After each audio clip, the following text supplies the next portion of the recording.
Hey, welcome to Atlee Church. We're so glad that you decided to join us for today's service, no matter where you find yourself on your spiritual journey.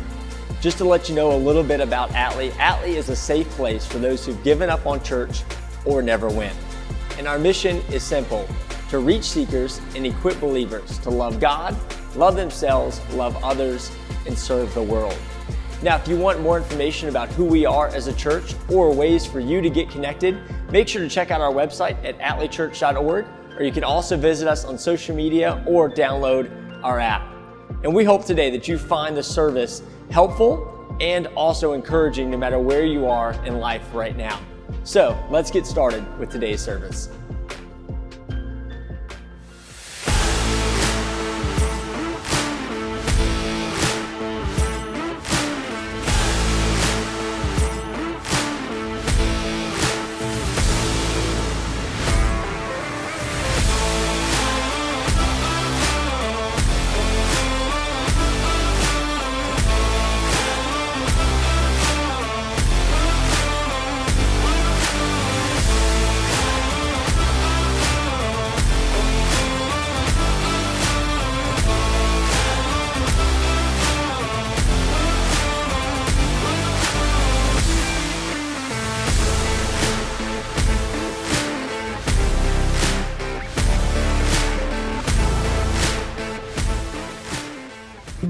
Easter literally refers to the time of year in the spring when the days become longer than the nights. But for the person who knows Jesus Christ, Easter means a lot more than that. It means that even though Jesus died, salvation didn't. Even though Jesus was buried, hope wasn't. Because Jesus is alive. Easter means there is forgiveness for my failures, grace for my guilt, and mercy for my misery. Easter means that the pain and the silence of living in a Saturday world isn't purposeless and it isn't permanent. Easter means that I can't out-sin the grace of God and I can't outrun the reach of God. It means that Jesus is King, light overcomes darkness, justice will win, and brokenness will be broken. Easter means that the scars on the hands of Jesus are telling a story of victory, not defeat. And the same is true for me. It means that I am not alone, not ashamed, not forgotten, and not forsaken. It means that the rain and the storms and the wind and the waves of this world will not have the last word, because my future is a resurrected body with a resurrected Jesus on a resurrected earth. Easter means that I can join with a choir of saints and angels singing, "Oh death, where is your victory? Oh grave, where is your sting? Oh hell, where is your song?" Easter means that as far as the east is from the west, so far has he removed my transgressions from me. And as high as the heavens are above the earth, so great is his love for me. Easter means that even though I walk through the valley of the shadow of death, I will fear no evil, because you are with me.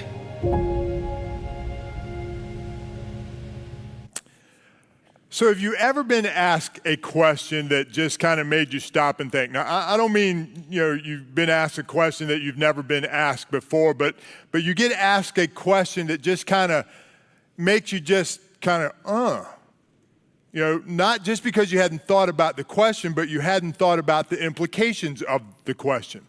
This past week, I was sitting in with some other staff, and we were interviewing a potential candidate for a position here at the church, and we were firing away questions at him, and he was, answering them back. But there got to this one point where I asked a very specific question, and I could tell that the question struck a nerve with this person. Now, not in a bad way, but it was just one of these. So we'd been asking all these questions, and it was almost like he came prepared for every question that we were going to ask him. And before we could even finish asking the question, he was answering them. But this particular question, I don't know if it caught him off guard. I think it was just one of those moments where he'd never thought about the question. And so I asked the question, and there was this awkward silence filled the room. For the first time, it was like he didn't know what to say. He hadn't thought about it. And so he looks around the room, and then he kind of drops his head, and he begins to think, and he even leans forward on the table and rests his chin on his hand, and again, there was this awkwardness in the room as he was really thinking about how he was going to respond to this question. Now, would you like to know what that question was? I'm sure you would, but I'm not going to tell you, all right? Because that's not the point. The point is this. We've all been asked that kind of question before. A question, not that just a question that we had never thought about, but a question that we'd never really considered the implications of. For example, earlier this year, that happened to me. For Christmas, my son gave me a couple of books, and I've been finished reading one, but in this one particular book that I read, it asked a question that honestly I'd never considered before. And as it asked it, I thought, oh, well, that's a great question. And so I had to really stop and think about it. And the question would turn out to be more than just a thought-provoking question. Honestly, it would turn out to be a life-altering question as I thought about and considered the implications to the answer to that question. Honestly, it gave me, as I've worked on understanding that question, thinking through that question, and really the answer to that question, it has given me a greater appreciation and a greater perspective of God. The question that was asked, and I know you'd like to know this question, and that one I will share with you, was this question right here. What was God doing before creation? What was God doing before creation? Now, my first thought was when the question was asked in the book, I was like, oh, well, he was, that's a great question. What was God doing before creation? And so today, as we begin this conversation, I want you to think about your answer to that question. What was God doing before creation? And as you think about that question, I have a redeeming joke. Since you guys knew the punchline to my other jokes, I hope that you will entertain me with at least one more this morning. And so here's my joke. What do you call a bunny rabbit with fleas? Nobody's going to give me an answer. Good. Bugs Bunny. Trey, did you hear that, buddy?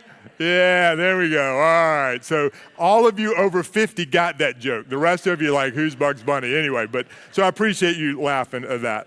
And now, seriously. All right, so we've been, over the last couple of weeks, we've been having conversations around two of the three greatest gifts that have ever been given to mankind. And we've been unpacking those gifts. In 1 Corinthians chapter 13, the Apostle Paul, early follower of Christ, writer of much of the New Testament, he says this. He says, now these three remain. Everybody say remain. These three remain. Faith, hope, and love. But then he says, but the greatest of these is love. Now we've unpacked this a little bit. This idea, this word that he uses, remain, is much more than just this idea that when all else is gone, when we got nothing else to hold on to, we've got faith and we've got hope and we've got love. While that's true, there's something bigger that he is painting here and telling us when he says that these three remain. It's not that just they remain, but it's like they remain. They've always been. They've always existed, and they always will exist. It's not what's left. It's what we have in spite of what's left. It's what we have no matter what's going on in our lives. We always have faith. We always have hope, and we always have love. No matter what, these three things remain. They're always available to us. Now, the best way that we can understand the power and appreciate these incredible gifts that we've been given is when we don't have them, when we don't experience them in our lives, when we begin to lose faith, when we lose hope, when we don't feel loved and appreciated, that we're valued and that we matter. When those things seem to be missing in our lives, we really then appreciate the value, the power of these three gifts that we've been giving. But the truth of the matter is, no matter what, as Paul says, these three remain. Now, over the last couple weeks, we've talked about faith and we've talked about hope. And if you missed any of those conversations, I hope that you'll go back online. You can go to our website, download the app. You can find those messages there along with an archive of other stuff. But I hope that you'll go back and take a listen to those conversations because they really play in a lot and are connected to the conversation that we're going to have today. So here's the deal. If Easter does anything, it reminds us of the faith that we can have.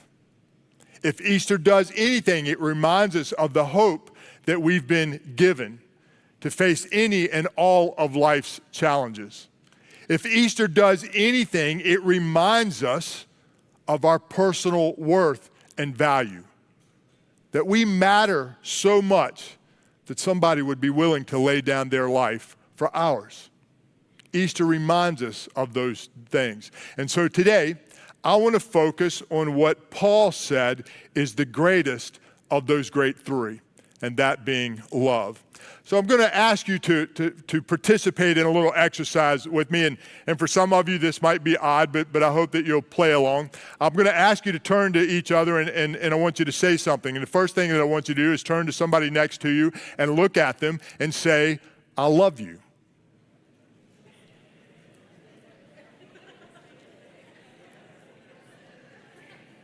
That's very good. Most of you participated in that. For some of you, it's a little weird, but you did it. Now, here's what I want you to do. I want you to turn back to that person and say, "Thank you for loving me."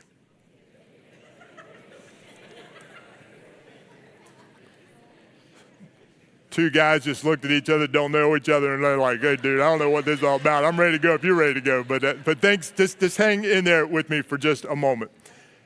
You know, what makes love the greatest of these three?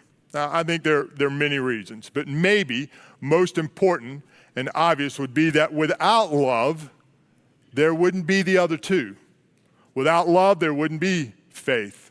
Without faith, there wouldn't be anything to hope in. Both faith and hope are inspired by love. Now, as weird as it was, and might have been to say those things to each other, there's something powerful that happens when we hear those words. When somebody looks at us and says, "I love you," there's something powerful that we can't really explain the feeling when we know that somebody means it when they're saying that to us. The power that our life matters, that our life has value. Again, maybe one of the reasons that it's so powerful, but this takes me back to our question. What was God doing before creation? Now, when we think about God, our thoughts generally of God start with creation. I mean, we don't really think about the God before creation. What we're very familiar with and what we always think of is the God of creation and from creation forward. We don't think much about what God was doing before creation. But it's what he was doing before creation, honestly, that helps us understand why he created everything in the first place. So let me take you on a little thought journey this morning. When we consider God and who he is, our first thoughts often, like I said, go to creation. He's the one who created all things, right? And so when we consider God, and we consider that he created things, that means that he's not only the creator, but he's the ruler of all things. Or as I like the way Michael Reeves put it, author, he says this: God is the one who brings everything else into existence, but who is not himself brought into being by anything. He is the uncaused cause. I love that phrase right there. That's powerful. He is the uncaused cause. That is who he is. God is essentially the creator, the one in charge. And if we're honest, often the first introductory thought that we have about God is that he's the creator and he's the ruler of all things. But the truth is, that is not our first introduction as to who God is. Now, some of you are thinking, well, that's not true, because if you go to the very first book of the Bible and the very first verse of the first book of the Bible, our first introduction of God is one of a creator, right? We're familiar. Genesis 1:1 says this: in the beginning, God what? created the heavens and the earth. So some of you are like, it's right there. That's our first introduction of God. And I get that. But if we were to dig a little bit deeper into this verse and begin to look at some of these words, especially in the original language, there's something that is introduced about God that's even bigger than the fact that he created all of this stuff. This word that's used for God in the original language, in the Hebrew language, is the word Elohim. Everybody say Elohim. So today you've learned a new language. How about that? You didn't expect that when you came to church, right? So Elohim in the original language is a plural word. It's the plural form of God. You say, well, how does that work? Well, if you were to read it, you could read it like this. In the beginning, God's created the heavens and the earth. Now, to unpack that a little bit more, our first introduction of God is this, all right? A God who is one God who lives in relationship with others. This is the real first introduction that we have of God, that God wasn't alone. All right? So God existed in relationship with others. He existed to do life with others. He desires to do life with others. Thus, creation. A God who created people not to rule over them, but to do life with them, and specifically to share something of great value with them. A quick read of the scriptures reveals that God exists in three persons. There's God the Father, and God the. We see that all throughout Scripture. For those of us who are familiar with the Scriptures, we understand that as best that we can. God was not alone. God was in relationship, even before creation. Our second introduction to God is one of a father. In fact, this is the introduction or the revelation, if you will, of God throughout all the scriptures.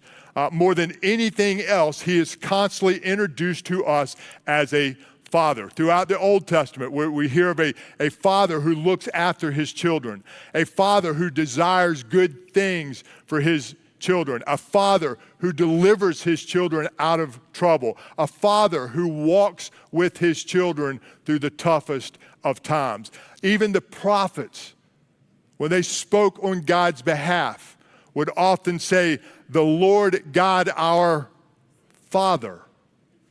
That's the introduction all throughout Scripture. Again and again, the Scriptures equate God and Father. They're one and the same. They're synonymous with each other. When we get to the New Testament, the first introduction of God that we're given is of a father. When Jesus taught his disciples how to pray, he didn't say, begin your prayer like this. He didn't say, our great God and creator of all things and who rules over us. That's not how he taught us to pray, was it? He said, when you pray to God, say this, our Father, which art in heaven, hallowed be your name. The writer of Hebrews, we spent a lot of time in Hebrews over the last couple weeks, the New Testament book. The writer of Hebrews says this, God is treating you as his children. He treats us as only a father could do. God is before all else a father who treats each of us as a son or a daughter. When God created all the things that he created as a father with sons and daughters in mind. Which again, going to bring me back to our question. What was God doing before creation? Well, his only begotten Son gives us insight into that, tells us exactly what God the Father was doing. Near the end of Jesus' life, now we know that Jesus came to reveal to us who God was. That was his sole purpose. I want you to know my Father, and I want you to know who he is, and I want you to know what he's all about. And so near the end of his life, as that first Easter drew near, just hours before he would be arrested and crucified and hung on a cross to die, Jesus prayed this prayer. And he said this prayer was for not just the folks who were there and could hear him praying this prayer, but as he prayed for them, he said, God, I don't just pray for them, but I pray for everyone in the future, especially those who will get this, who will understand who you are. He says, I pray for them as well. It's really a prayer for all of humanity.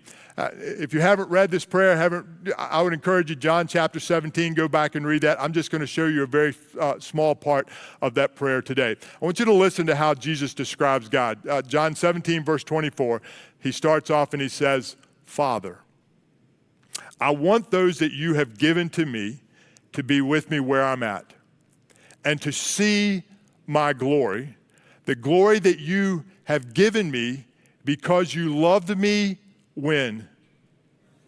Before the creation of the world. Right there, we're told exactly what God was doing before creation. He was loving the Son. And Jesus says, listen, all of these who are getting this, who are picking up what I'm putting down, who are understanding this, God, I'm praying for them that God, the love that you have shown me since before the creation of the world, that they would see it, that they would experience it in their life as well. I want them to see the glory that you bestowed upon me. And he says, I don't want them just to see it. I want them to experience it for themselves. There are huge implications of this, and we see it in the next thing that Jesus prays, verse 26. He says, God, I have made you known to them, and I'm going to continue to make you known in order that the love you have for me may be in them.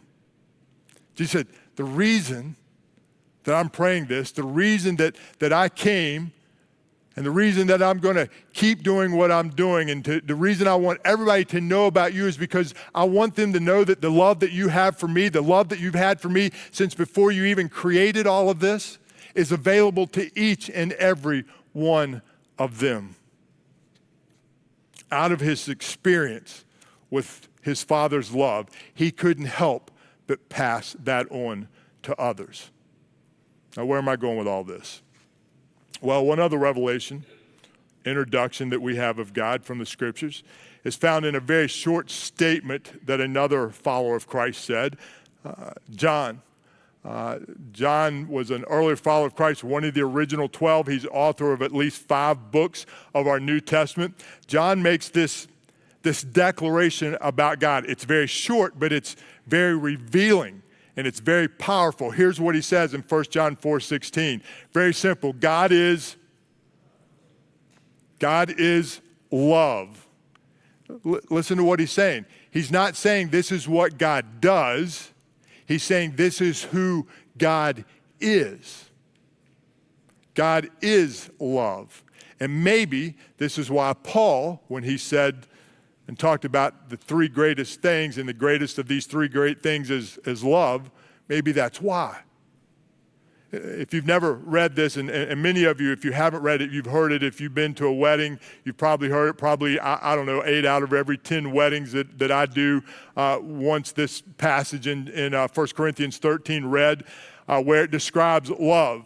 And Paul goes through this great explanation and paints this incredible picture and says love is and love isn't, and this is what love does and this is what love doesn't do. And so we quote that at weddings, and we're saying to each other, this is the way I'm going to love you, but then we get married and we find out that's pretty much impossible to do, right? But we like it. It's a great goal to have. But the truth of the matter is, Paul's doing more than just describing a relationship that we can have with each other. He's describing who God is. When he says this is what love is, this is what love isn't, this is what love does, this is what love doesn't do, he's saying this is really who God is, because God is love. If God is love, then everything he does is motivated by love.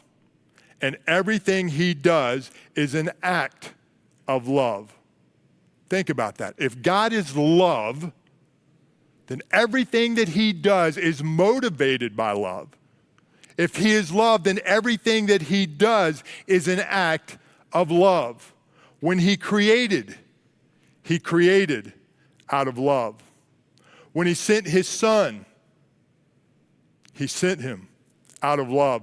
When he allowed his son Jesus to be crucified on a cross, he did that out of love. When he raised Jesus from the dead, it was an act of love. And who was that love directed toward?